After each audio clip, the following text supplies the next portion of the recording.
ٹھیک ہے ابوا، جو ہوا آئندہ نہ ہوگا۔ میں نے نہایت سہولت سے اپنی غلطی تسلیم کر لی۔ وہ مجھے غور سے دیکھ کر مسکرا دیں۔ شاید میرے چہرے پر میرے دل کے تاثرات دیکھ رہی تھیں۔ انشاءاللہ تعالی، انہوں نے کہا اور پھر مجھے سمجھانے لگیں، بیٹیا ذرا محبت اور تحمل سے کام لینا۔ جویریہ بی بی کا بلڈ آج کل ہائی رہتا ہے۔ بوا، بلڈ ہائی نہیں رہتا، بلڈ پریشر ہائی ہوتا ہے۔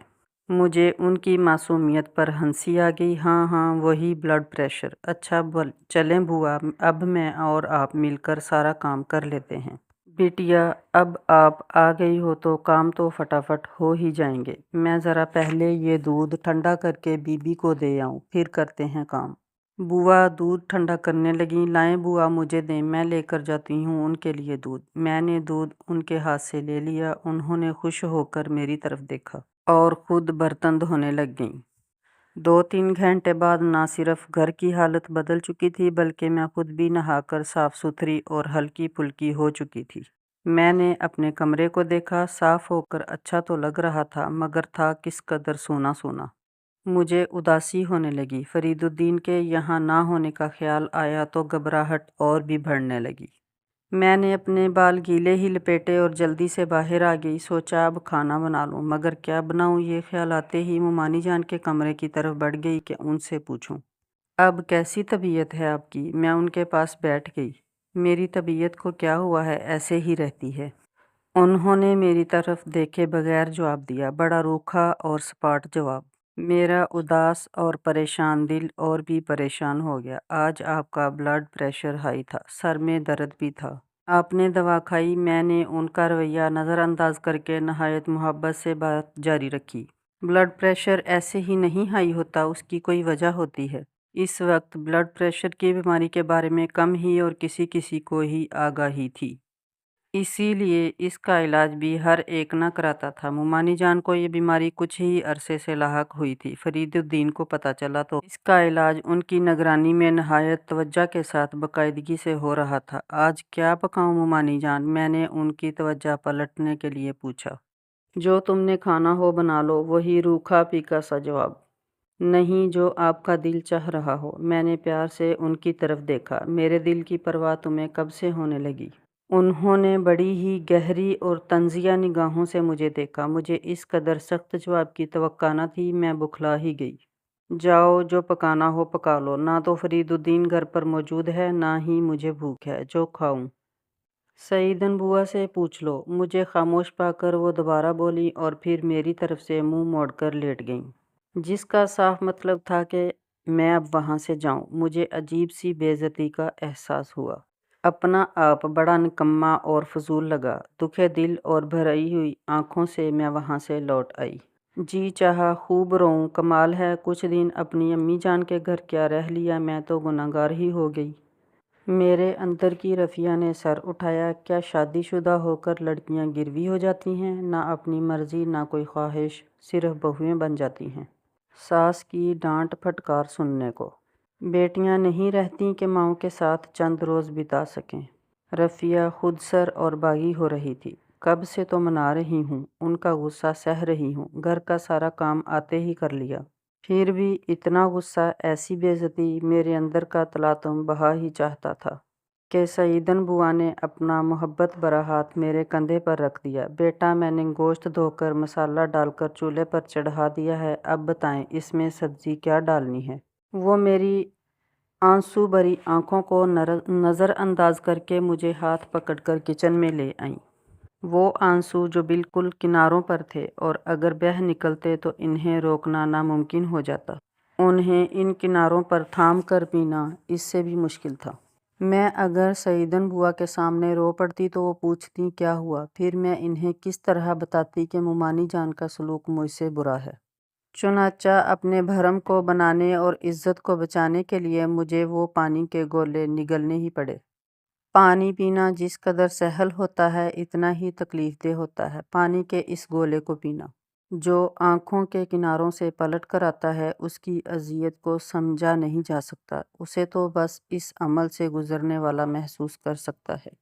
میں کچن میں پڑے موڑے پر بیٹھ گئی۔ مجھے لگا میری سانس رک رہی ہو۔ بے زدی کا احساس اندر سے مارے دے رہا تھا اور بھرم رکھنے کی اذیت مجھے باہر سے گھیرے تھی کہ کہیں کوئی اشک ٹپک گیا تو کچھ نہ رہے گا۔ بھلے سعیدن بوا ہماری خاندانی ملازمہ تھیں، بلکہ گھر کا ایک بزرگ فرد تھیں، مگر ہر معاملہ تو ان کے سامنے کھلنے والا معاملہ نہ تھا۔ اور پھر یہ تو میرے گھر کا معاملہ تھا۔ بوا جی پانی کا گلاس تو دیں، میں نے بڑی مشکل سے کہا۔ خیر ہے بیٹا، وہ پریشان ہو کر پلٹی، فٹ سے پانی کا گلاس بھرا اور مجھے دیکھنے لگی۔ بوا وہ ہانڈی دیکھیں۔ میں نے ان کی توجہ بدلی اور گٹ گٹ پانی کے گھونٹ اپنے اندر انڈیلے۔ ڈھیر سارا نمک تھا جو میری آنکھوں سے میرے حلق میں گرا۔ میں رک رک کر سارا گلاس پانی پی گئی۔ آنکھوں کا بوجھ کافی ہلکا ہو گیا تھا اور لگا اندر تک اترنے والے پانی نے دل کی سطح پر بھی چھڑکاؤ کر دیا تھا۔ ہاں تو بوا کیا سبزی ڈالیں؟ ممانی جان کو کیا پسند ہے؟ میں نے اپنے دوپٹے کے پلو سے چہرہ پونچھ کر اندر کی کیفیت کے سبھی آثار صاف کر ڈالے۔ جویریہ بی بی کو سبزیوں میں لوکی، پالک، میتھی اور ٹینڈے پسند ہیں۔ سعیدن بوا نے گویا ساری سبزیاں بتا دی۔ سب سے زیادہ کیا پسند ہے؟ میں نے پھر پوچھا۔ سب سے زیادہ لوکی پسند ہے۔ لوکی سے یاد آیا، ارے وہ تو لوکی ابال کر اس کا پانی پیتی ہیں آج کل۔ انہوں نے مجھے تفصیل فراہم کی۔ لوکی کا پانی؟ وہ کیوں؟ مجھے کچھ حیرت ہوئی۔ وہ کسی حکیم نے انہیں بتایا تھا کہ لوکی ابال کر اس کا پانی ٹھنڈا کر کے پئیں، یہ اسموئے بلڈ کے لیے اچھا ہوتا ہے۔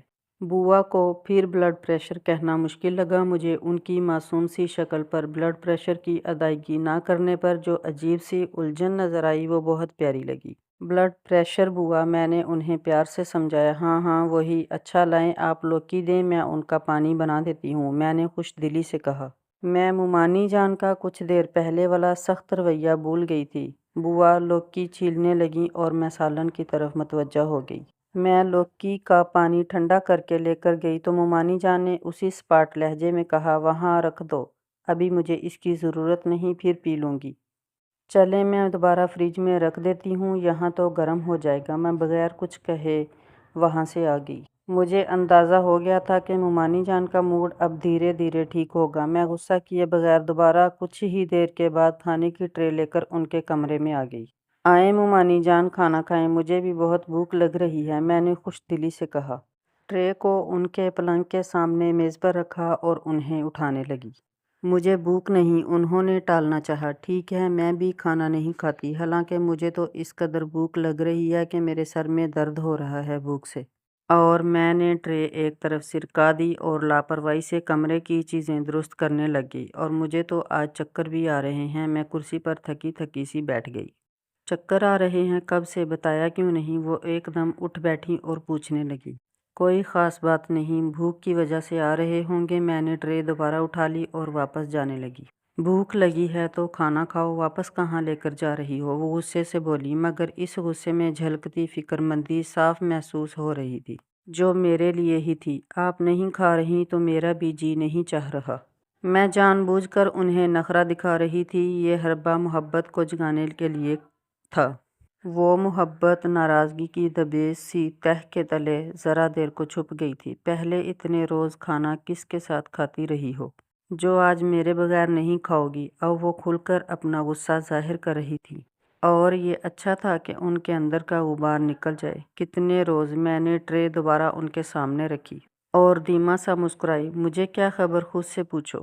وہ منہ پھلائے پھلائے اٹھ کر ہاتھ دھونے کے لیے جانے لگیں۔ پورا 1 مہینہ شاید۔ یہ کہتے ہوئے میں نے انہیں پیار سے روک کر دوبارہ پلنگ پر بٹھایا اور وہیں چلمچی میں ان کے ہاتھ دھلوا دیے۔ 1 مہینہ کیوں؟ 1 مہینہ اور 5 روز۔ ممانی جان نے ہاتھ دھو کر میری طرف گھور کر دیکھا۔ آپ کو تو حساب کتاب سارا یاد ہے۔ میں مسکرائی۔ حالانکہ تمہیں یاد ہونا چاہیے تھا، اچھی دلہن ہو تم۔ ہاتھوں پر مہندی کا رنگ گہرا ہی تھا اور تم نے ہجر کی چادر اوڑھ لی۔ ستایا نہیں تمہیں تنہا راتوں کی اداسی نے؟ ان کے دل کی باتوں نے جیسے زبان لے لی۔ میں ان کی طرف سے اس جملے کے لیے تیار نہ تھی، بوکھلا گئی۔ شوہروں کو تنہا کر کے اپنی خوابگاہوں کو خالی اور اداس کرنے والی بیویاں کیسی ہوتی ہیں؟ ان کا یہ سوال تو بڑا ہی کٹیلا اور گہرا تھا۔ شرمندگی اور ندامت سے پہلو بدلنے کے سوا میرے پاس کوئی چارہ نہ تھا۔ ممانی جان، جو ہوا وہ نادانستہ ہو گیا۔ میرا ایسا ارادہ نہ تھا، میں تو وضاحت پیش کرنا چاہتی تھی مگر انہوں نے میری بات نہ سنی۔ رفیہ، دانستہ یا نادانستہ تم نے میرے بیٹے کا دل دکھایا اور میرا دل تو میرے بیٹے کے دل سے ہی بندھا ہے۔ اس نے تمہارے بغیر دن اور راتیں نہیں گزاری بلکہ ایک ایک لمحہ بسر کیا ہے۔ اب وہ غصے سے نہیں دکھ سے بول رہی تھی۔ مومانی جان مجھے معاف کر دیں۔ میں نے تڑپ کر ان کے ہاتھ تھام لیے۔ سچ مومانی جان، میں دل سے شرمندہ ہوں، مجھ سے بہت بڑی بھول ہو گئی۔ میں تہہ دل سے اپنی خطا کا اعتراف کر رہی تھی۔ اچھا چلو اب کھانا کھا لو۔ انہوں نے میری معافی کو نظر انداز کر دیا، اگرچہ ان کا سخت لہجہ نرم ہو گیا تھا مگر ان کی خفگی مکمل ختم نہ ہوئی تھی۔ وہ کھانا کھانے لگیں اور مجھے لگا میری بھوک واقعی اڑ گئی ہو۔ اب مجھے فرید الدین کی یاد آ رہی تھی اور اسی احساس سے مجھے اب کچھ اور اچھا نہ لگ رہا تھا۔ مومانی جان نے میرے چہرے پر اپنی نظریں کچھ دیر کو جیسے گاڑ دیں۔ وہ غصے سے بھی نہیں دیکھ رہی تھی مگر ان کی آنکھوں میں عجیب سی چبھن بہرحال تھی۔ اب کھانا کھاؤ، تمہیں بھوک لگ رہی ہے۔ وہ ہولے سے مسکرا دیں۔ شاید وہ جو کچھ میرے چہرے پر کھوج رہی تھیں وہ انہیں نظر آ گیا تھا۔ مومانی جان، میں اپنی غلطی پر سچ مچ نادم ہوں۔ میری آنکھیں جھکی ہوئی تھیں۔ میں امید کرتی ہوں جو تم کہہ رہی ہو وہ سچ ہے اور اسے ثابت کرنا اب تمہارے عمل کا محتاج ہوگا۔ انہوں نے میرے سر پر شفقت سے ہاتھ رکھا تو میں خوش ہو گئی۔ میرے دل پر سے ایک پتھر ہٹ گیا۔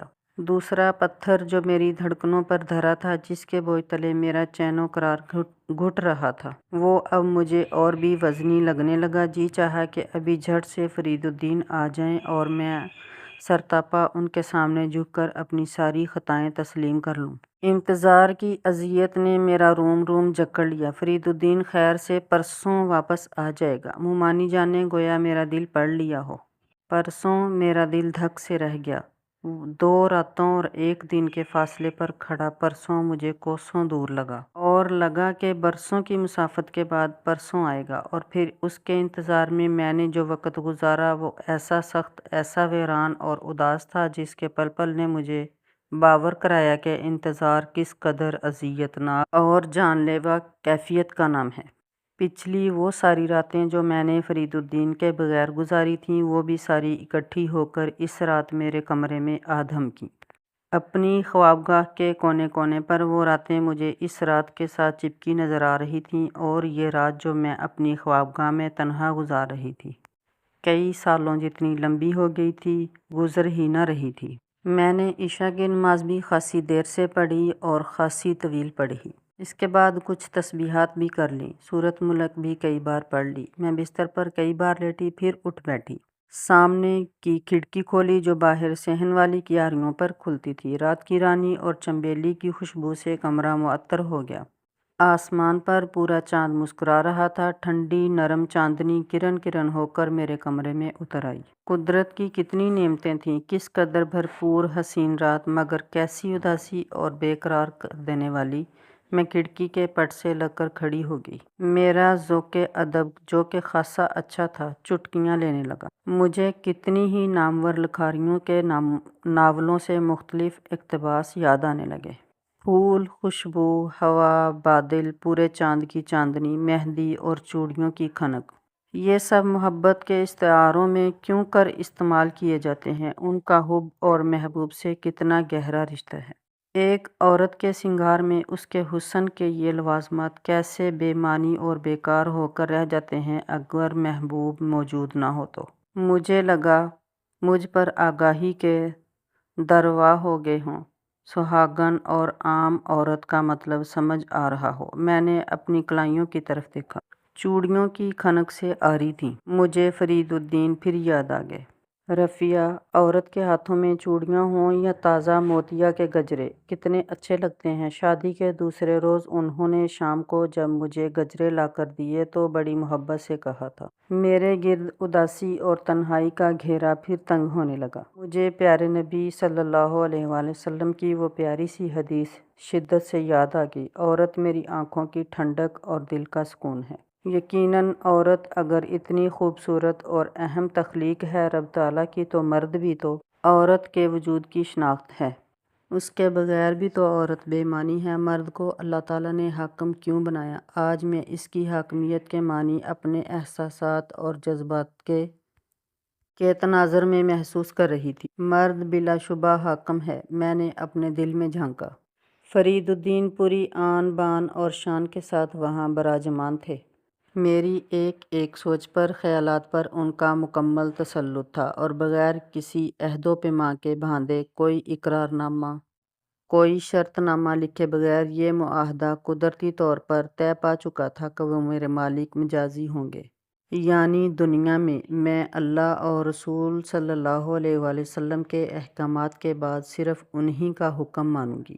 میرے دل و جان نے انہیں حاکم تسلیم کر لیا تھا، اور میرے اندر کی وہ خود سر اور تھوڑی سی باغی عورت بھی یہ بات مان چکی تھی۔ مانتی کیسے نہ؟ ہجر کے چند ہی دنوں نے بتا دیا تھا کہ شادی شدہ عورت بغیر شوہر کے کیسی کم مایہ اور بے حیثیت ہوتی ہے۔ اور پھر آج کی رات، صرف ایک ہی رات نے مجھے اپنے شوہر کی اہمیت بتا دی تھی۔ میں حیرت سے ان عورتوں کے بارے میں سوچ رہی تھی جو شادی کے بعد بھی اپنے شوہروں کے حقوق تسلیم نہیں کرتے۔ ان سے مرد و زن کی برابری کی لڑائی لڑتے لڑتے الگ ہو جاتی ہیں۔ اوف، شوہر کے بغیر ایک رات گزارنا کیسا اذیت ناک ہے، پوری عمر کیسے کٹتی ہوگی۔ ایک سنسنی سی میری ریڑھ کی ہڈی سے گزر گئی۔ واہ، اتنی جلدی بھول گئیں تم نے کل تک کیا کیا؟ میرے اندر سے ایک سیاہ ہیولہ نمودار ہوا۔ یہ شیطان ہی تو تھا جس کے بہکاوے نے مجھے فرید الدین سے دور کرنے کی کوشش کی تھی، اور اب میں اپنے گھر لوٹ آئی تھی تو یہ موذی جل کر خاک ہو رہا تھا۔ آج پھر طنز کرنے کھڑا ہو گیا تھا۔ جو میں نے کل کیا اس پر میں نادم ہوں، مگر میں جو اب کر رہی ہوں اس پر مطمئن ہوں۔ میں نے پورے اعتماد سے آواز دے کر اس کے قدم روکے۔ جو میں اپنی زندگی کے ہر آنے والے کل میں کروں گی وہ ایک مثال ہوگا۔ سن مردود، اب تو میرے اور میرے شوہر کے بیچ کبھی نہ آ سکے گا، بلکہ میں اپنے اس چھوٹے سے تلخ تجربے کو سامنے رکھتے ہوئے باقی بیویوں کو بھی زادِ راہ دوں گی۔ زادِ راہ؟ وہ جیسے الرٹ ہو گیا۔ ایسا نہیں ہوگا، وہ ڈھٹائی سے ہنسا۔ ایسا ہوگا، میں نے گردن تان کر کہا۔ میرا جال بڑا گداز اور دل فریب ہے، عورتیں بڑی آسانی سے اس میں خود بخود پھنستی جاتی ہیں۔ اس وقت وہ پکا اور گھاگ شکاری لگ رہا تھا۔ بے شک تیرا جال گداز اور دل فریب ہے، مگر ہے تو جال۔ میں نے اسے سمجھانا چاہا، اور ازلی فریب ہوتا کیا ہے؟ محض دھوکہ، جو دھوئیں کی طرح چند ہی لمحوں میں چھٹ جاتا ہے۔ او پگلی، وہ بھی میرے ہی لہجے میں مجھ سے مخاطب تھا۔ یہ چند لمحوں کا دھواں ہی تو آنکھیں اندھی کر دیتا ہے۔ اسی فریب کی چکا چوند تو میری چال ہے، جس میں پل پل میں جانے کتنے مرد اور کتنی عورتیں پھنستے ہیں۔ انہی کے ذریعے تو میں جنت کے راستے دھندلا کر جہنم کی راہوں کو خوشنما بنا کر دکھاتا ہوں۔ لوگوں کو تو خوشنمائی پسند ہے، تو کس کس کو روکے گی؟ وہ مجھے کھلا چیلنج دے رہا تھا۔ عورتیں میرا سب سے آسان شکار ہیں، اسی لیے شکار ہونے والی عورتیں تعداد میں مردوں سے کہیں زیادہ ہوتی ہیں۔ اور تو اگر گھر واپس آ گئی ہے، اپنے شوہر کی محبت میں گرفتار ہو کر اسے اپنا حاکم تسلیم کر بیٹھی ہے، تو مت یہ سمجھ کہ میں ناکام ہو گیا ہوں، اور اب تو کسی اور شادی شدہ کو بھٹکنے نہ دے گی۔ سن، میرا سب سے بڑا مشن کیا ہے؟ میرا سب سے بڑا مشن ہے شادی شدہ عورتوں کو بہکانا۔ وہ بڑی خوشی سے اپنی پلاننگ مجھے بتا رہا تھا۔ شادی شدہ عورتوں کو بہکانا؟ میں خوفزدہ ہو گئی اور کچھ پریشان بھی۔ شادی شدہ عورت کو بہکانا، اسے اس کے شوہر سے بدظن کرنا، اسے اس کے گھر سے بد دل کرنا، اس کی ازدواجی زندگی میں رخنے ڈالنا۔ وہ اپنے مکروہ عزائم کی ایک ایک شک بتانے لگا۔ اور عورت بڑی آسانی سے بہک جاتی ہے، میری باتوں میں آسانی سے آ جاتی ہے۔ سوچ ذرا، تو کیسے میری باتوں میں آ گئی تھی؟ اس نے میرے سامنے آئینہ رکھ دیا۔ واقعی اس مکروہ نے مجھے کیسے الجھا دیا تھا۔ میرا تو فرید الدین سے نہ کوئی جھگڑا تھا، نہ اختلاف۔ اس خناس نے دادا جان کی محبت کو میرے گرد کچے ریشم کی طرح بن دیا تھا۔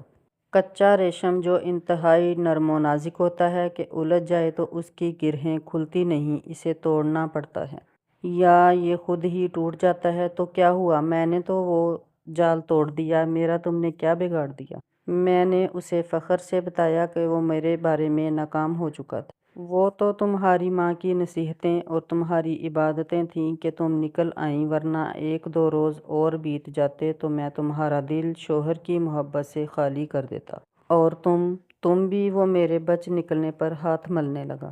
مگر تم عورت کے پیچھے کیوں پڑے ہو؟ مجھے اس کی مکروہ شکل سے نفرت ہو رہی تھی۔ عورت کے پیچھے اس لیے پڑا ہوں کہ وہ اگر غلط راہوں پر قدم رکھ دے تو کئی مردوں کو اپنے ساتھ لگا لیتی ہے، اور میں ایک تیر سے کئی شکار کر لیتا ہوں۔ مگر میرا اصل ٹارگٹ ہے شادی شدہ عورت کو بہکانا۔ اس نے پھر کہکا لگایا۔ یعنی بیوی کو اپنے شوہر سے دور کرنا۔ میں نے وضاحت کی۔ میں جو اس کی ساری چال سے واقف ہو چکی تھی بلکہ گزر چکی تھی۔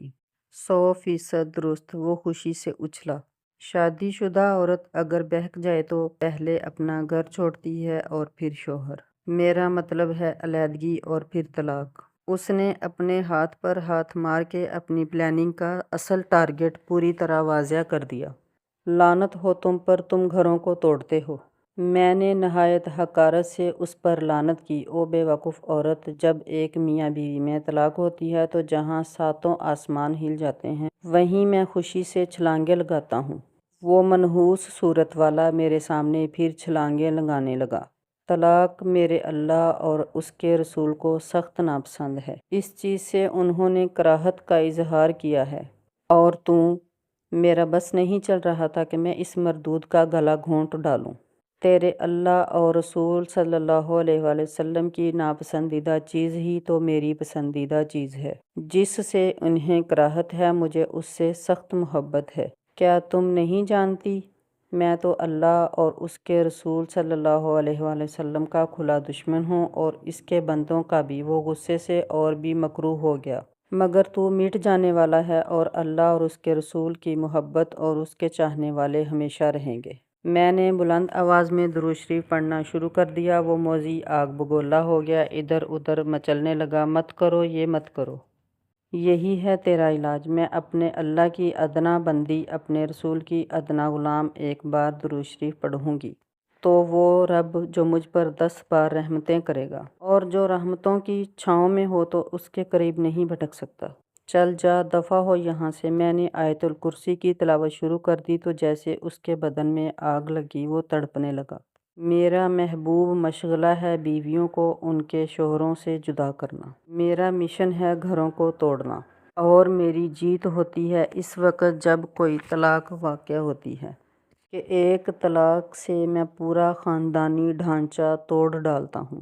میں ایسا کرتا رہوں گا، تو مجھے روک نہیں سکتی۔ وہ میری طرف خونخوار نظروں سے دیکھ رہا تھا۔ میں ایسا کرنے کی کوشش کرتی رہوں گی، تم کبھی مجھے نہیں روک سکتے۔ میں نے آیت الکرسی کا ورد تیز کر دی۔ وہ شعلے بن کر کھڑکی میں جا بیٹھا۔ میں تجھ سے ہارا نہیں، تجھے بھی بہکاتا رہوں گا۔ تو بھی میرا ٹارگٹ ہوگی۔ دیکھتا ہوں تو اپنے شوہر سے کتنی محبت کرے گی۔ اس نے مجھے للکارا۔ جا نکل، دفع ہو میرے گھر سے۔ میں تجھے نہ اپنے دل میں گھسنے دوں گی نہ گھر میں۔ میں تجھے بتاؤں گی ایک مسلمان مومنہ بیوی کیا ہوتی ہے۔ وہ اپنے دل و دماغ کے گرد اپنے شوہر کی محبت کی کیسے فصلیں اٹھا سکتی ہے جن کو پاٹ کر آنا تو درکنار، تو اس کے اندر جھانک بھی نہیں سکتا۔ میں نے ایک زور کی پھونک اس پر ماری، وہ جلتا ہوا ہوا میں مہلک ہو گیا۔ مقابلہ رہے گا تیرے ساتھ۔ وہ اپنے شیطانی دانت نکالتا میری نظروں سے اوجھل ہو گیا۔ اور میں تجھے لازم شکست دوں گی۔ میں نے اپنے آپ سے عہد باندھا۔ اگرچہ میں اس موذی سے لڑتے لڑتے ہانپ گئی تھی، مگر میری ہمت نہ ٹوٹی تھی۔ آج وہ کمرے سے ذلیل ہو کر نکلا تھا، اور مجھے یقین تھا کہ وہ اب دوبارہ اس کے اندر قدم نہ رکھ سکے گا۔ میں نے چاروں عمل اور آیت الکرسی پڑھ کر اپنے کمرے کے در و دیوار پر پھونک ماری اور کھڑکی سے باہر جھانکا۔ وہ باہر بھی نہیں تھا۔ میرے ہاتھ کھڑکی کے پٹ بند کرنے کو بڑھے، مگر دل نے یہ کہہ کر روک دیا، کھڑکیوں سے تو چاندنی اور خوشبو بھی اندر آتی ہے۔ یہ تو صبا کی راہ گداز ہے، کھلی رہنے دو۔ اپنے دل میں کھلنے والی مشکوک اور بدگمانیاں